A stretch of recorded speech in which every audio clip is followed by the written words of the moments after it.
Hello, my name is Corgan Coral. I decided to record the lecture that I'll be delivering at the SPIN meeting in Dubai in 2025. Uh, the meeting a lot of times is 18 minutes, and when I prepared this presentation, I realized I have so many slides, and there's no way I would be able to conclude the lecture in 18 minutes. So before I shortened the lecture, I decided to record a longer version. So at least some of the cases would be on YouTube, and people who are interested can look at the additional cases over here. So let's start. The subject matter is embryonal tumors, current radiogenomic landscape. In this lecture, I'm going to talk about the four major embryonal tumors that I have experienced: and medulloblastoma, atypical tertiary rhabdoid tumor, ETMR, embryonal tumor with multilayer rosettes, and pineoblastoma. So the typical tumor, the prototype of embryonal tumors is medulloblastoma.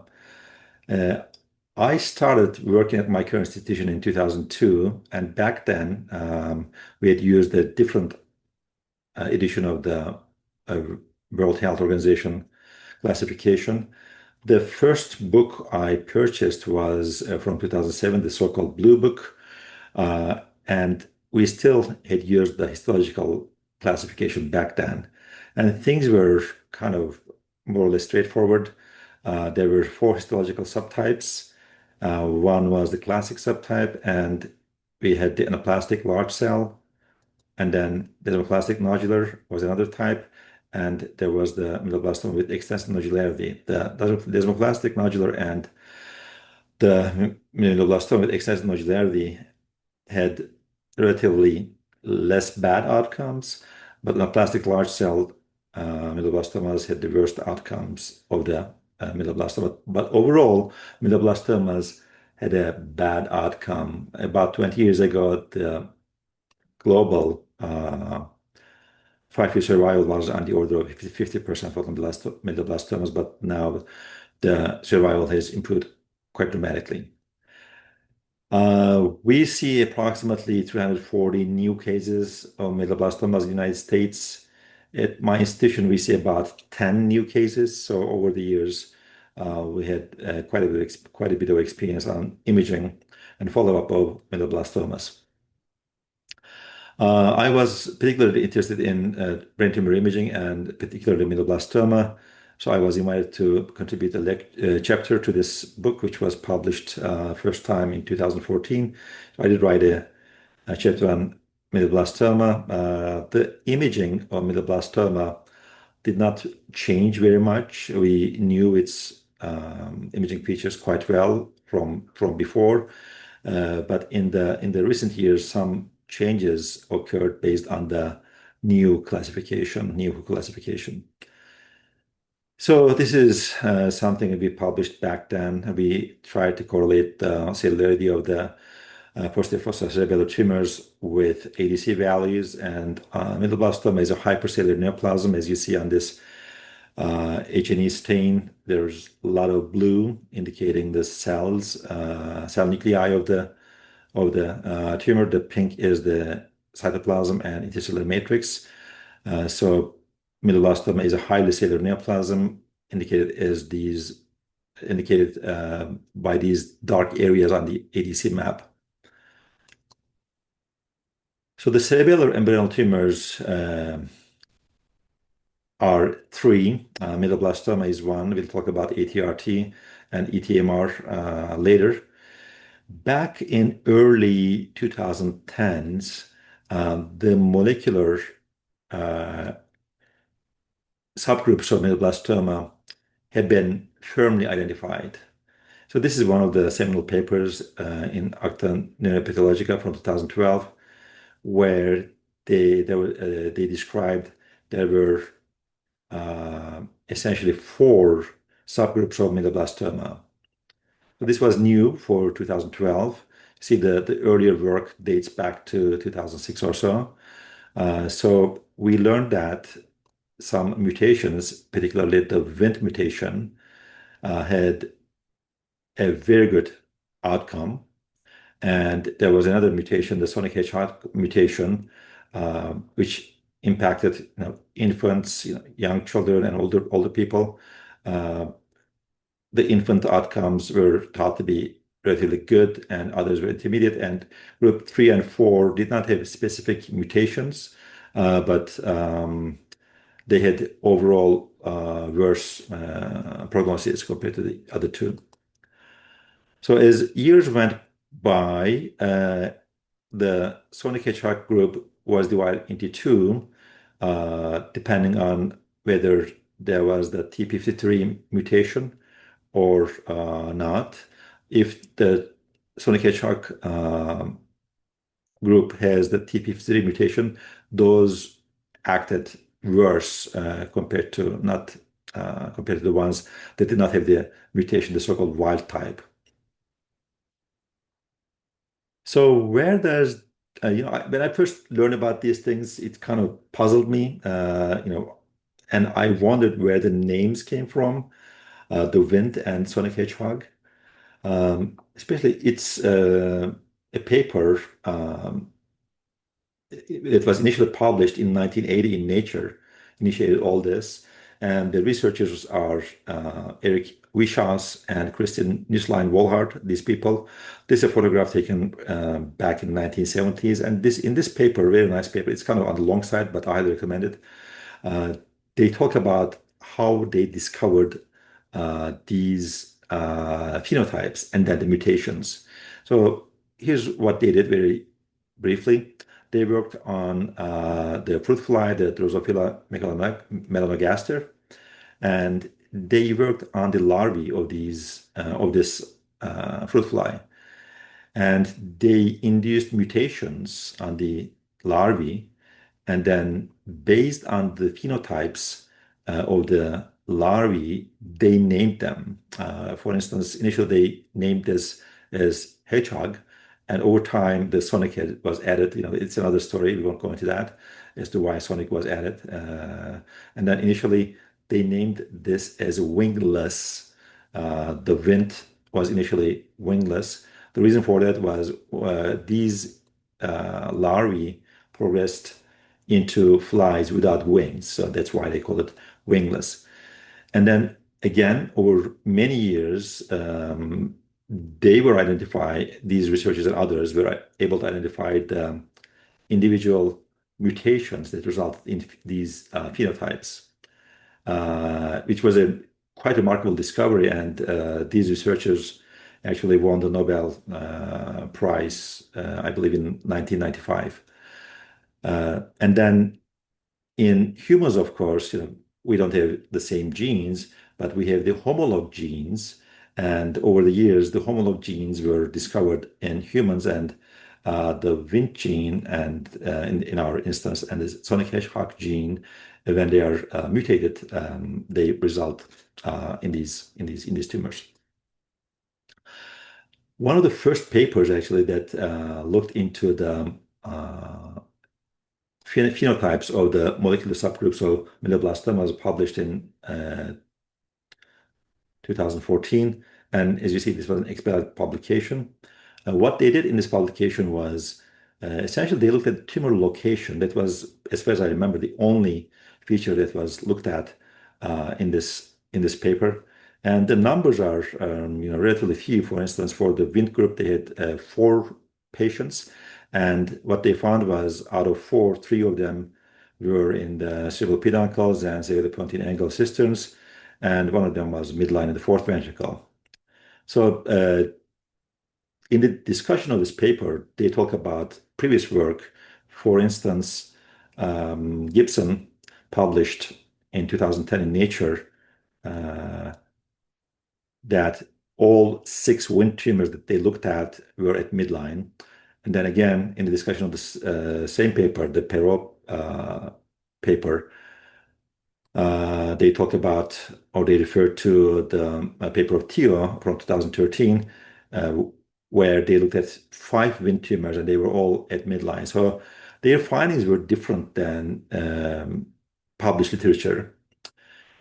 And then in 2015, my now late friend Zoltan Pate Zoltan Patay, published this paper in AJNR. He looked at 16 wingless type medulloblastomas, and he developed a lateralization index, so he was able to kind of score whether the tumor was at midline or not. And based on that, he deduced that Wnt tumors were essentially lateralized tumor, off midline tumors. And that here's are some examples from his publication. You see, there is a right CP angle Wnt medulloblastoma. These are all same cases, the upper row and lower row. And then there's another example. This one, at first look, it looks very much midline, but somehow based on his lateralization index, this was also decided to be off midline. So this is an example from our series, and what I did was, I asked our friend who keeps our neuro-oncology database to send me all the medulloblastoma cases that we saw over the years. And I just pulled up the last 5 wins, and then, I'm going to present the imaging findings of those last 5 wins that we saw with the Southwestern. On CT, medulloblastomas are hyperdense neoplasms, sometimes with calcifications or small foci of hemorrhage. And on T2, they are relatively T2 hypointense compared to other brain neoplasms. Excellent coronal T2s show that. It's more or less isointense the cortex, the solid parts of the medulloblastoma. And here's a wild type, that means unmutated type, sonic hedgehog medulloblastoma, again from our series. These tend to be in cerebellar hemispheres and lateral tumors. So let's look at a few examples. CT shows a hemorrhagic mass in the 4th ventricle, and there's hemorrhage in the 3rd ventricle. And on MR, this is, to me, looks like a midline neoplasm, hemorrhagic midline neoplasm. This turned out to be a Wnt medulloblastoma. Another example, 4-year-old female. We have a hyperdense neoplasm. This one is in the 4th ventricle, but does extend into the left foramen of Luschka, so it's a lateralized tumor, and this turned out to be a Wnt also. And we have an 8-year-old, again, hyperdense 4th ventricular mass, hemorrhagic on T2. Hard to say this is lateralized, but this turned out to be a Wnt neoplasm also. We have another 12-year-old male. This one kind of extends into the left Luschka on the left side. There's hemorrhage, and this also turned out to be a Wnt. Another one, 11-year-old male, hyperdense lesion, and then some hemorrhagic components on T2 in the 4th ventricle. This also turned out to be a Wnt tumor. So these are the 5 cases that I showed you. Some of them are, very convincingly at midline. Some extend into the foramen of Luschka to the sides, but they all turned out to be Wnt.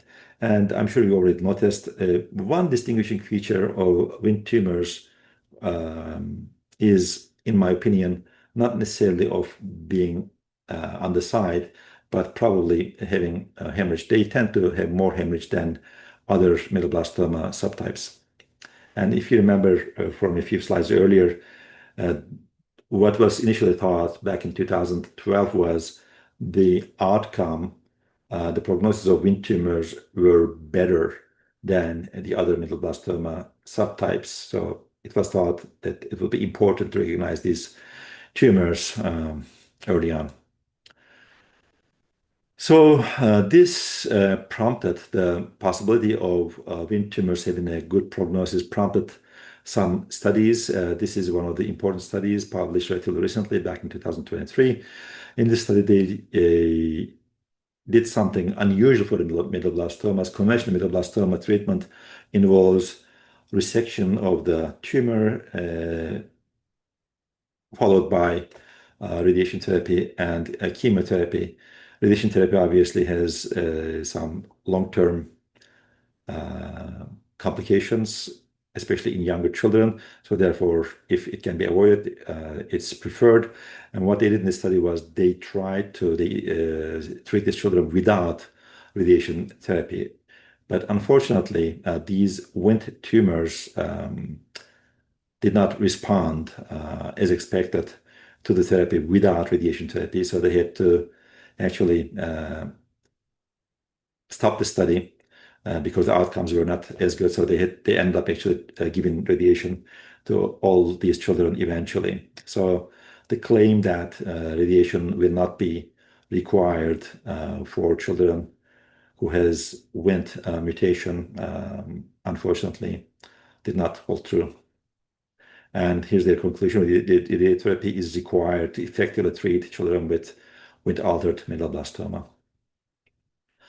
The sonic hedgehog has a kind of intermediate prognosis compared to Wnt, and they tend to enroll, as we talked earlier, the cerebral hemispheres more commonly, and the wild type has a better prognosis compared to the mutant TP53.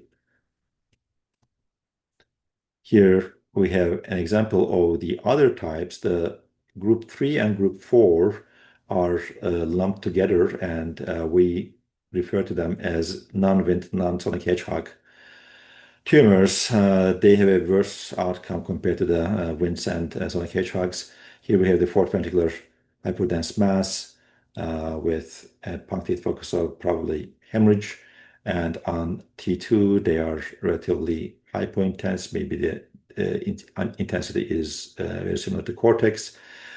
As you may have noticed, this child had metastases, cerebellar metastases at the time of presentation. We have another non-Wnt, non-sonic hedgehog neoplasm, fourth ventricular mass with hydrocephalus extending into right phalangeal luschka inferiorly, superiorly, foci have hemorrhage within it.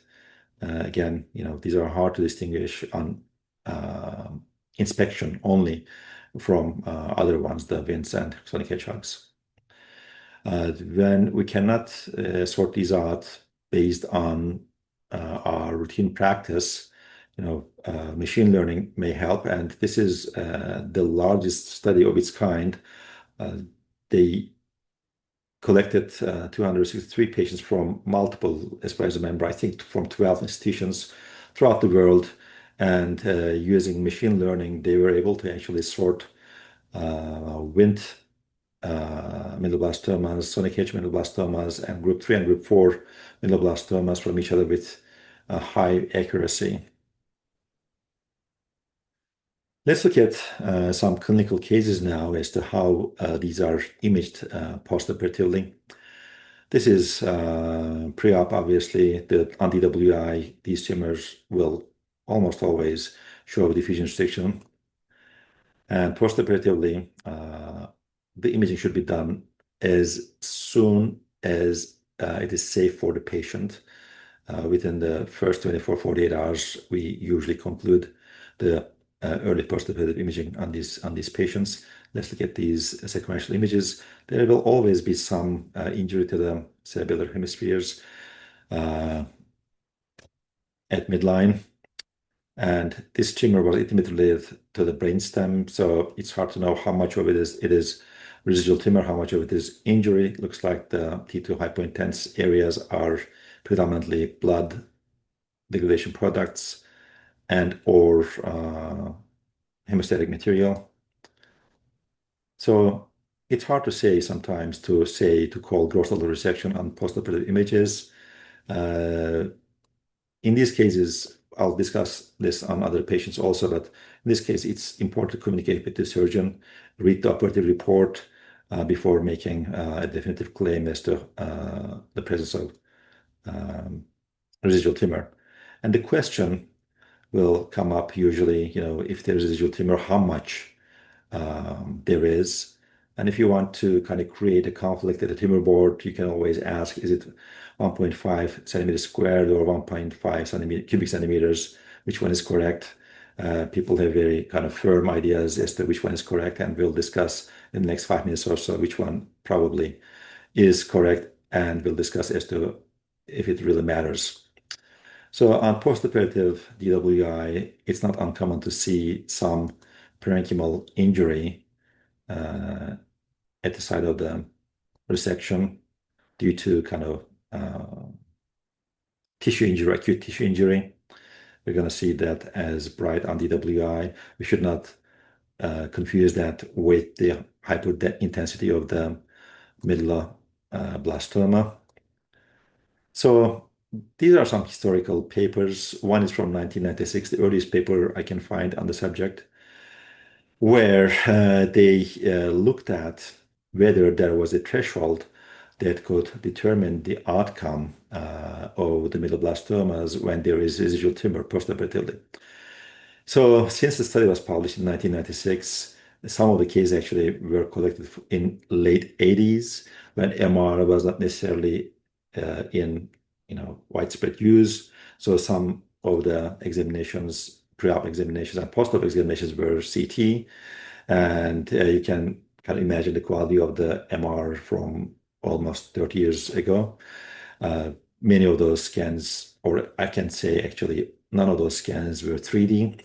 So that's why actually they came up with an area measurement. These are pre-PACS days mostly. And so they were using film. And in this study, the neurosurgeon and the study neuroradiologist actually together decided how much tumor there was. And even on today's MRs, it's hard to identify how much hemorrhage there is, how much tissue injury there is, and how much tumor there is, if there is any left, based on using best techniques. You can imagine on CT how difficult, or on the MR of 1990s, early 1990s, how difficult it would be to make those determinations. So therefore, they decided to measure the area, and they decided 1.5 centimeters squared was a good threshold. This is a follow-up paper to the earlier paper in 1999. They, as you see, used the same threshold, 1.5 centimeters squared. And what they found was patients who had less residual tumor, had a better outcome, a better 5-year progression-free survival compared to those who had residual tumors more than 1.5 centimeters squared. So this centimeter squared versus cubic centimeter is a discussion to have. One neurosurgeon, actually, this is a neurosurgeon who invited me to kind of contribute to the medulloblastoma book, whose slide I showed earlier, Komodgiorgas from Greece, looked into this. And what they did was they tried to kind of calculate the tumor volumes and compare it with the kind of largest tumor area on the post-op scans. If it's a complete kind of sphere, it is going to be around 1.376 cubic centimeters. So practically 1.5 centimeters squared area is not very different than the volume of 1.5 cubic centimeters. So it really probably doesn't matter in clinical practice whether it's volume or area. And over the years, I have seen very few residual tumors that are right at the threshold of 1.4 or 1.5 cubic centimeters. So let's look at some clinical examples. Again, we have a large fourth ventricular tumor with foci of hyperdensity, presumably hemorrhage. Within it, the tumor is hyperdense compared to normal brain parenchyma. There's hydrocephalus.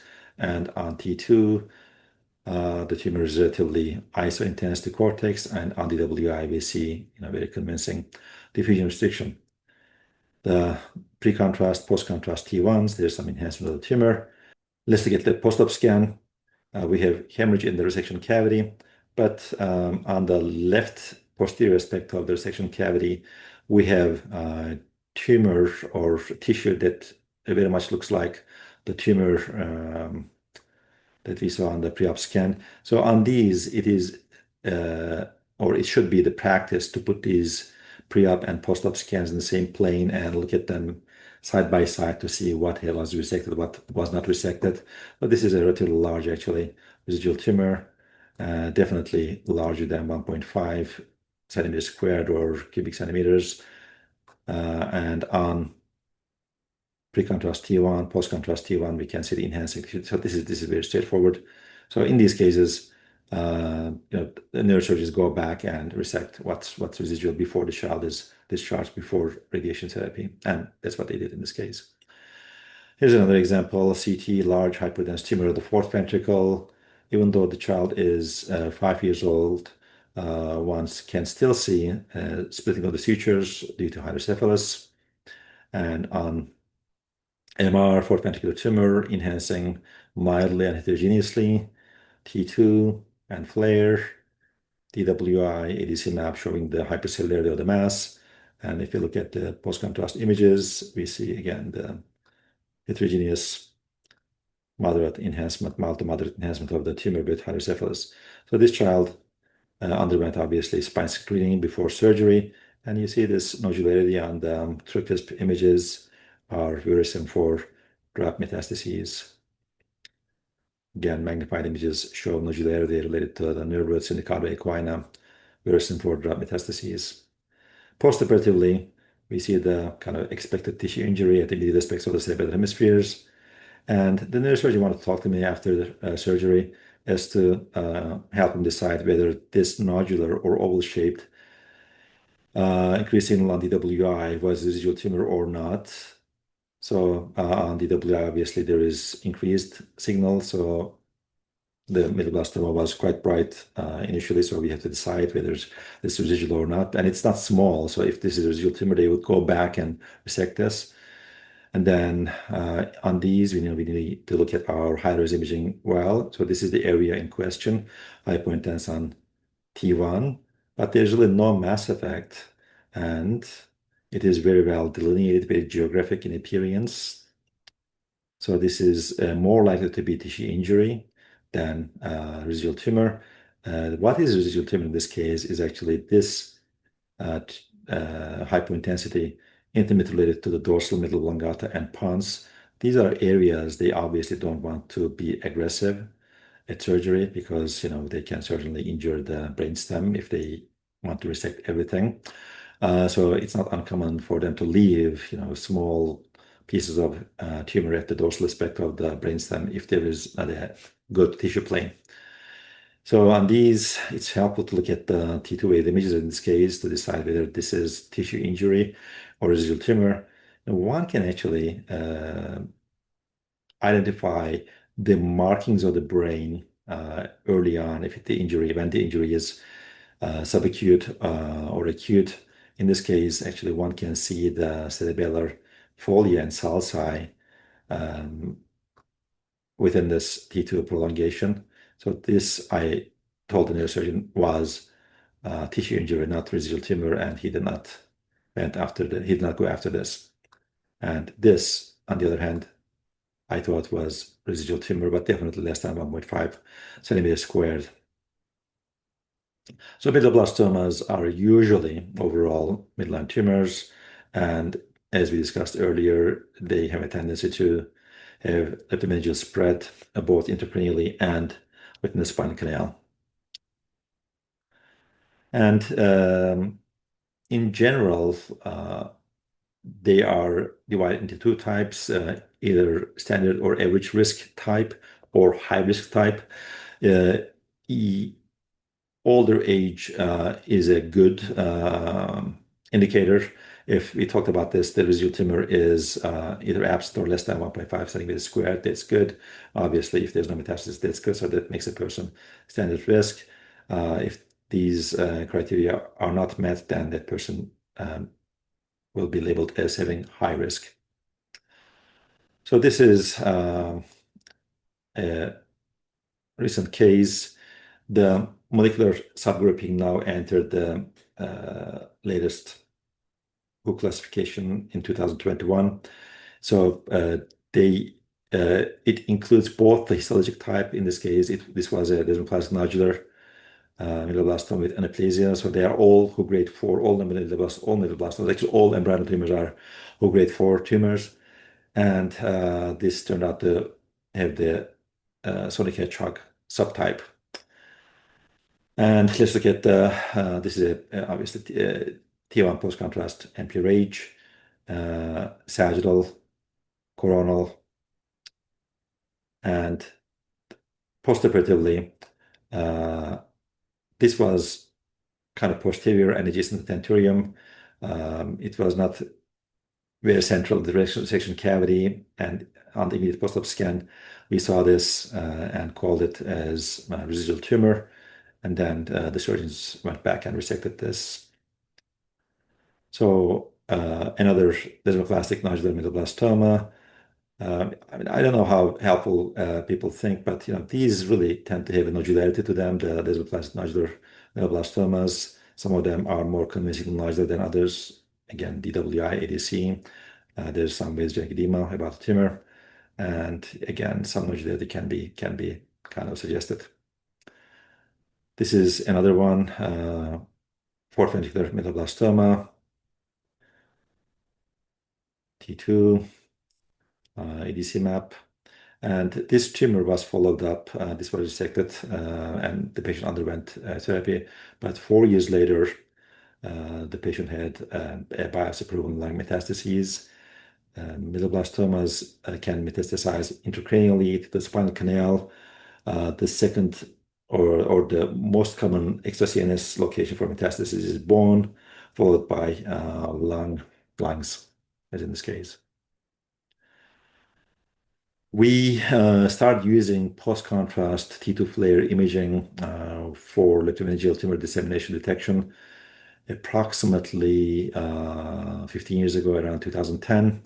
This is an example of that. This is a medulloblastoma follow-up case, July follow-up, October follow-up, and the following year's January follow-up. These are all T1 spinnaker post-contrast images.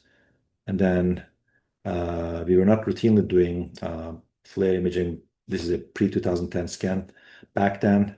So when we did the post-contrast FLAIR imaging on the latest scan, we recognized that actually the subtle enhancement that was not called on earlier scans of the left medial posterior temporal lobe was in fact a very convincing leptomeningeal tumor enhancement. So now it's part of our routine brain tumor protocol. We always do pre-contrast and post-contrast T2 FLAIR imaging in all our tumor patients. For spinal drop metastases, let's talk about that. This is a 13-year-old female with posterior fossa tumor showing diffuse restriction consistent with medulloblastoma. At time of presentation, we did spine imaging. This is the distal thecal sac, and then more cranially, we saw big tumor nodules of the conus medullaris, and we were not certain whether there was kind of thickening of the distal thecal sac, so therefore we decided to do the balanced FFP sequence using our kind of former vendor's technique. And on that, I will magnify this nodule related to cardiac equina became so obvious, and also the cellular debris blunting the distal thecal sac became so obvious. And then if we put these side by side, the cardiac equina nodule on balanced FFP versus on sagittal post-contrast spinnaker T1 is, I think, very impressive. So since then, it has been part of our protocol. We always do, in addition to our axial and sagittal T1 contrast-enhanced images of the entire spine, we do balanced FFP, Fiesta, or TrueFisp. We now use TrueFisp for our spine screening. Spine screening should be done preferably before surgery. This case, unfortunately, underwent spine screening after surgery.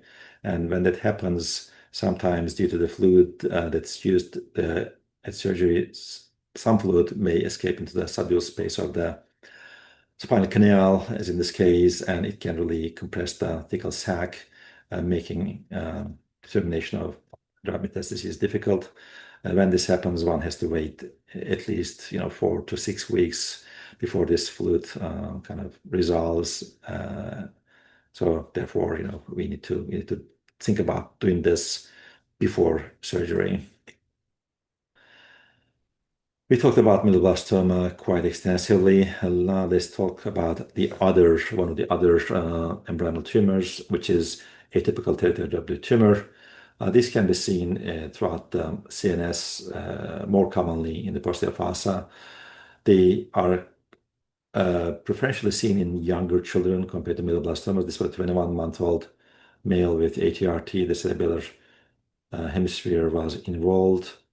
The fourth ventricle was involved, and there was involvement of the Luschka. Displacement of the brainstem is evident, and the solid components of ATRTs show diffusion restriction. This tumor was kind of classified in late 1980s, and then included in the WHO classification first time in 2002. So therefore, the medulloblastomas earlier to 2002, most of them, some of them were in fact ATRT because they look very similar on histopathology. Only molecular stains can help identify ATRT from medulloblastoma. And ATRT has a worse prognosis compared to medulloblastoma. So another ATRT involving, in this case, the cerebral hemispheres. See, it's quite isointense to normal brain. On FLAIR, on T2, it is relatively dark. It's relatively bright compared to normal brain parenchyma. As you see, there's no radiogenic edema, even though this is a grade 4 aggressive embryonal tumor. Enhancement is heterogeneous, and on the diffusion-weighted images and ADC map, hypercellularity of the tumor is indicated by increased signal on the WI and decreased signal on the ADC map. So this is a pineal region ATRT. Again, the age is critical, young age, showing diffusion restriction. And rabdoid tumors, the ATRTs, can have synchronous renal involvement. These are not metastases, but due to the mutation, they can have renal rabdoid tumors, as in this case. So the screening of the kidneys should be performed whenever there is a rabdoid tumor ATRT of the central nervous system.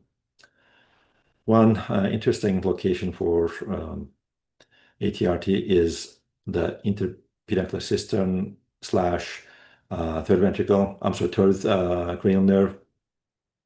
So this was a young child presented with vision problems. Post-contrast T1 shows an enhancing lesion anterior to the midbrain. On the axial theta wave, the image is relatively dark and sits in the interpedicular fossa. So on DWI, there was at least some peripheral diffusion restriction.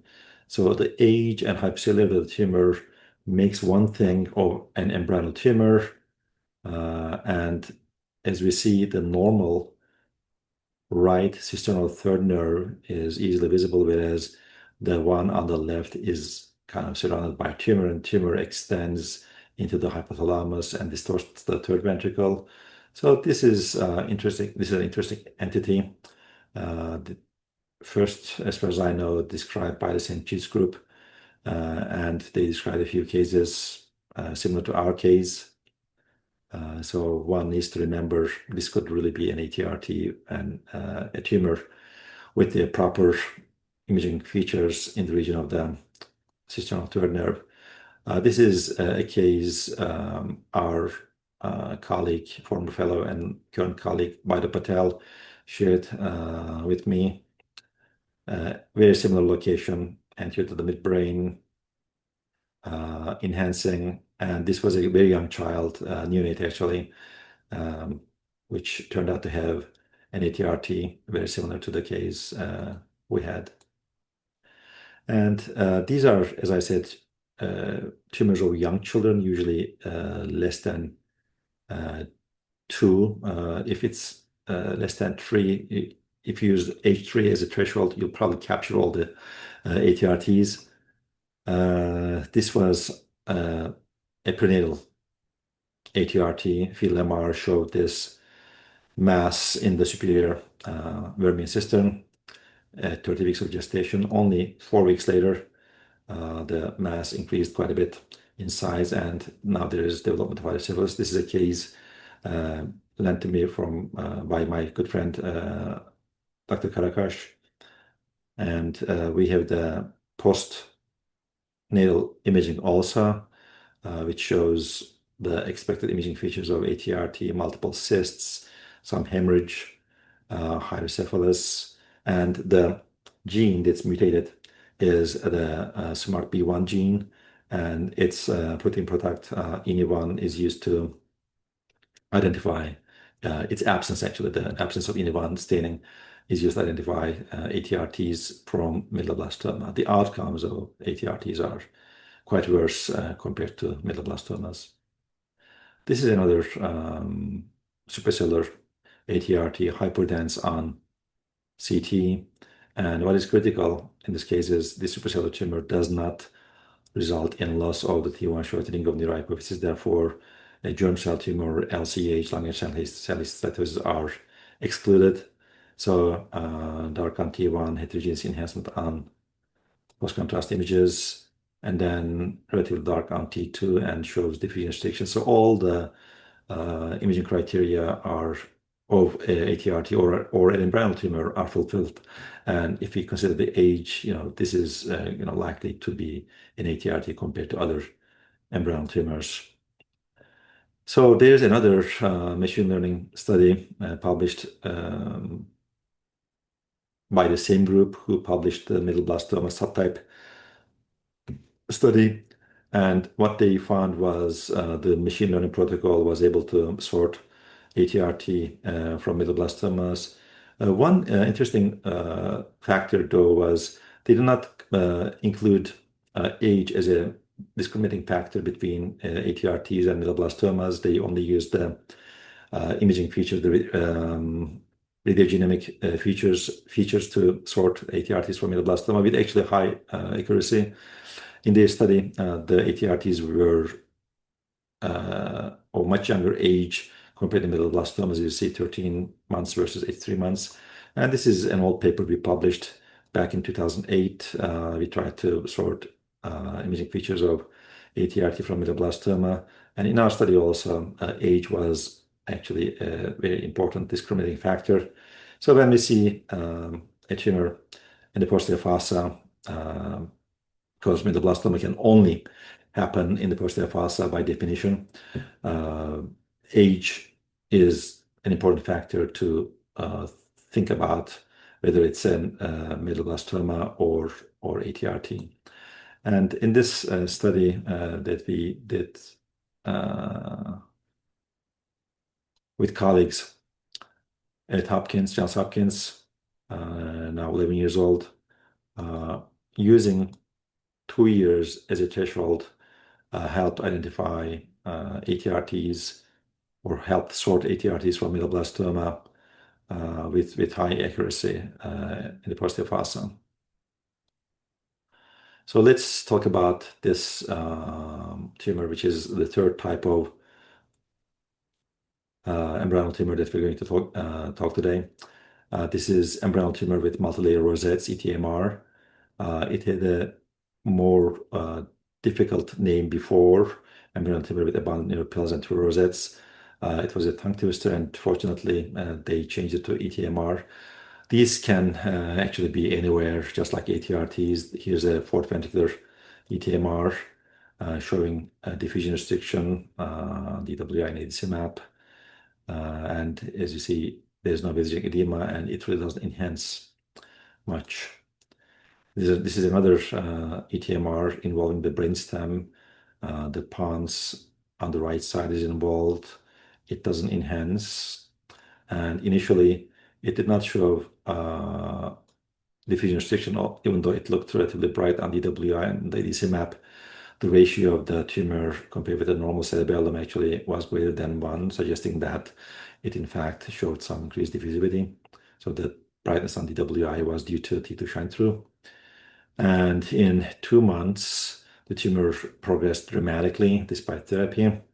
And the anterior superior component of it actually started showing through diffusion restriction, and soon after the child expired. And the same child, despite radiation therapy at young age, characterized by marked fatty bone marrow irreversible bodies, had very, very extensive drug metastases into the tickle sac. This is a supratentorial ETMR in an, again, young child. Left posterior frontal lobe tumor shows actually very good margins, some hemorrhage inside, and potentially diffusion restriction. And on pre-contrast T1, post-contrast T1, there's very little, if any, enhancement of the tumor. And as you see, these are Hu grade 4 neoplasms, but really no vasogenic edema, ETMR. The last type that we're going to talk about is pineoblastoma, the last type of embryonal tumor. These are usually in the pineal region, but not always. And if you look at pre-contrast, post-contrast images, they can enhance quite intensely. They tend to show diffusion restriction due to hypercellularity. And it's not uncommon for the pineoblastomas to have drop metastases, as in this case. Another pineoblastoma, this time in a older child, pineal region tumor extending or displacing the third ventricle. There's some hemorrhage in the anterior component of the tumor, and the posterior components show diffusion restriction. Pre-contrast, so this was a 13-year-old with pineoblastoma. When there is a pineal region mass which shows hypercellularity, we should always think about germ cell tumors also. This was a pineal region germinoma. Enhancement characteristics are not very different from pineoblastoma. And on diffusion also, they will show diffusion restriction. These are predominantly in males, the pineal region germ cell tumors, but that is really the only distinguishing feature. If there is involvement of the supracellular system, of course, the likelihood of germinoma increases quite dramatically, but otherwise, they are really hard to sort from each other, germ cell tumors from pineoblastoma in this location. This germ cell tumor also had drop metastases, a large drop met related to cardiac choana, which is easy to see on the axial T1 images post-contrast. But this smaller one actually is harder to see on the axial images. This was about 4 millimeter in diameter. So surface images can be helpful really to sort out the small nodules that may be difficult to see on the clinical images. And finally, this is a 2-year-old female with a large anterior right cerebral hemispheric mass with hydrocephalus, and this is the ventricular catheter tip. There is some hemorrhage within the tumor and multiple cysts, and on T2, the cysts and small foci of hemorrhage are appreciated. The solid components show diffusion restriction, and there is enhancement of the solid components. So this tumor was resected, and the biopsy result was embryonal tumor with this certain fusion.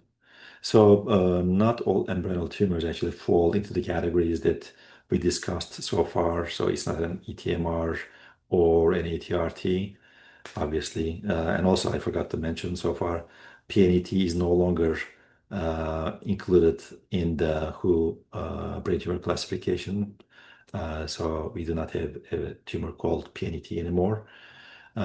This tumor was labeled as embryonal tumor with this certain mutation, and the NEC means that not elsewhere classified. So this is a tumor that is not kind of classified in the latest WHO classification scheme.